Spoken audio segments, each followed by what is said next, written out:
నమస్తే. వైఎస్ఆర్‌సీపీలో అంతర్మథనం స్టార్ట్ అయింది. ఆ పార్టీలో కొంతమంది రకరకాలుగా చర్చించుకుంటున్నారు. దానికి ప్రధానమైనటువంటి కారణం ముఖ్యమంత్రి జగన్మోహన్ రెడ్డి గారు.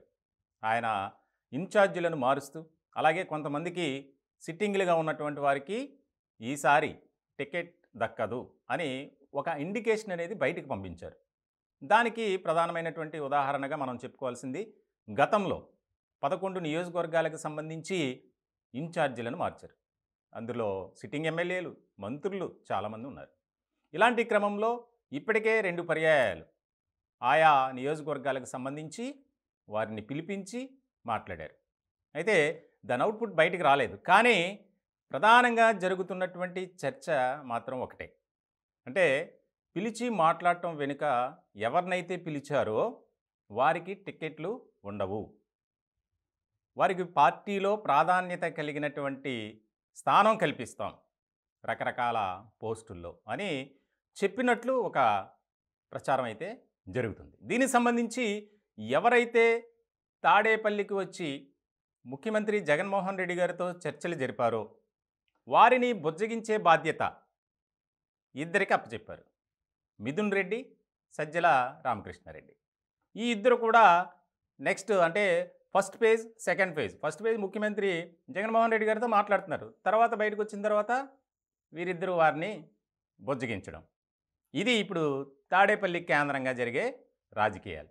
దీనిపై సర్వత్రా విమర్శలు బాగా వినిపిస్తున్నాయి. ముఖ్యంగా వైఎస్ఆర్‌సీపీలో అయితే ఏంటి ఈ పంచాయతీలేంటి, ఈ గొడవలేంటి, అవసరమా ఇప్పుడు, అనవసరంగా పార్టీని ఇంకా దిగజారుడు ప్రయత్నాలే ఇదంతా అని రకరకాలుగా చర్చించుకుంటున్నారు.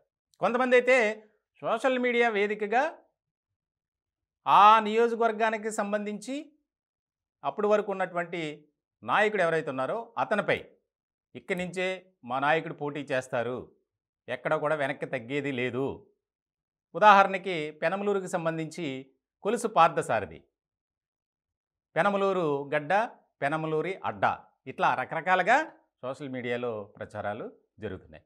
ఇదిలో ఉంటే తాజాగా విజయవాడకు సంబంధించి ఒక మెసేజ్ అనేది తెగ వైరల్ అవుతుంది. దానికి సంబంధించి వైసీపీ ఉమ్మడి కృష్ణా జిల్లాల అభ్యర్థుల ఎంపిక దాదాపు కొలిక్కి వచ్చింది.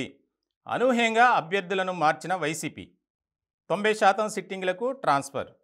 అందులో విజయవాడ పార్లమెంటుకు సంబంధించి వల్లభనేని వంశీమోహన్, అలాగే విజయవాడ తూర్పు సామినేని ఉదయభాను, విజయవాడ పశ్చిమకు మేయర్ రాయన భాగ్యలక్ష్మి, మైలవరానికి జోగి రమేష్, నందిగామ అమర్లపూడి కీర్తి సౌజన్య, ఈవిడి CM chief security officer Joshi మరదలు, జగ్గైపేటకు వసంత కృష్ణ ప్రసాద్, తిరువూరుకి ఆ పేరు ఇవ్వలేదు కానీ మాజీ ప్రభుత్వ అధికారిని అని తిరుగుతుంది. అలాగే గన్నవరానికి కొలుసు పార్థసారథి, పెనమలూరు దేవినేని అవినాష్. ఇక్కడ ఈ మెసేజ్ రాత్రి నుంచి సోషల్ మీడియాలో ఇదే వైరల్ అవుతుంది. దీని మీద తీవ్ర స్థాయిలో చర్చ జరుగుతుంది. ఇప్పటికే ఎవరైతే వెల్లంపల్లి శ్రీనివాస్ అలాగే మల్లాది విష్ణు ఇద్దరికి కూడా ఈసారి అసలు టికెట్సే దక్కవు అనేది ఒక ప్రచారం. దీనికి తోడు ఇప్పటికే అనౌన్స్ చేసినటువంటి అభ్యర్థులను కూడా మారుస్తున్నారు. దేవినేని అవినాష్ విజయవాడ తూర్పుకి ఆల్రెడీ గతంలోనే ప్రకటించినట్లు వార్తలు వచ్చాయి.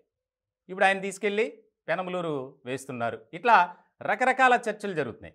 ఇది కూడా వైఎస్ఆర్‌సీపీ పార్టీలో ఉన్నటువంటి ఒక వర్గం మెసేజ్ బయటకి ఇచ్చింది. అది మొత్తం వైరల్ అవుతుంది. దీని మీద చర్చ. ఇప్పుడు ప్రధానంగా తాడేపల్లి ఇప్పుడు సీఎం క్యాంప్ ఆఫీస్ నుంచి ఫోన్లు వస్తున్నాయి. ఎవరికి ఫోన్ వస్తుందా అని భయం టెన్షన్గా నేతలు ఉన్నారట. మొత్తానికి ఏం జరుగుతుంది, ఎప్పుడూ లేనంతగా జగన్మోహన్ రెడ్డి గారు ఈ రకమైనటువంటి నిర్ణయం ఎందుకు తీసుకున్నారు? ఏదో ఉన్నా సరే ఒక సంస్థాగత విషయం, అలాగే పార్టీకి సంబంధించినటువంటి అంశం కాబట్టి 4 గోడల మధ్యలో జరగాలి. అంతేగాని ఎవరిని పిలిచారో వారి వివరాలు బయటికి రావడం, కొంతమంది ప్రెస్ మీట్ పెట్టి అభ్యర్థులను మారుస్తున్నామని చెప్పడం, ఇదంతా ఒక రకంగా పార్టీని క్లిష్టమైనటువంటి పరిస్థితిలోకి నెట్టేటువంటి అవకాశాలు కనిపిస్తున్నాయని రాజకీయ వర్గాల్లో చర్చ జరుగుతుంది. ప్రధానంగా ఇది అంత శుభ పరిణామం కాదు.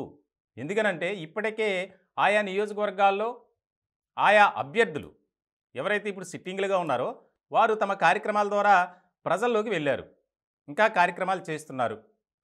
ఇలాంటి సమయంలో అభ్యర్థులను మార్చడం వల్ల ఒక గందరగోళం, అయోమయ పరిస్థితి ఏర్పడుతుంది. కాబట్టి ఇటువంటి నిర్ణయాలు బయటికి పొక్కకుండా, అంటే పార్టీలో 4 గోడల మధ్య జరిగిన తర్వాత వారిని బుజ్జగించి అవుట్‌కమ్ అనేది బయట తర్వాత లాస్ట్‌లో చెప్పాలి గానీ, ఏది జరిగినా ముందు మీడియాకి లీక్ అవుతుంది, సోషల్ మీడియాలో వైరల్ అవుతుంది అనేది కూడా రాజకీయ నిపుణులు దీని మీద చర్చించుకుంటున్నారు. ఎందుకంటే ఇది ఏ పార్టీకైనా మంచిది కాదు.